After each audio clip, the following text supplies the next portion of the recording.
அக்ஷய திருதியை அன்று தங்கம் வாங்குவது ஒருபுறம் இருந்தாலும் இந்தியாவின் மிக முக்கியமான 4 புனித தலங்களுக்கு புனித யாத்திரை சென்று வருவது மிக மிக சிறப்பு.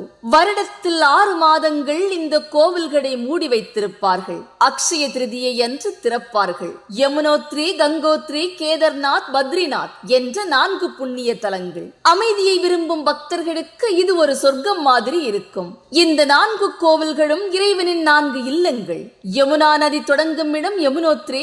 நம் புனித பயணம் தொடங்கும் இடமும் இதுதான். கங்கை நதியின் பிறப்பிடம் கங்கோத்ரி. சிவபெருமானின் 12 ஜோதிர்லிங்கங்களில் ஒன்று கேதார்நாத். விஷ்ணுவுக்கு அர்ப்பணிக்கப்பட்ட பத்ரிநாத். இயற்கையை ரசித்த வண்ணம் இயல்பு வாழ்க்கையை மறந்து இறைவனை அனுபவிக்க போகும் அந்த பயணத்தை நினைத்தாலே இனிக்கும். அக்ஷய திருதியை சமயத்தில் நாமும் இதை நினைவு கூர்ந்து முடிந்தால் இந்த புனித தலங்களுக்கு சென்று இறை தரிசனம்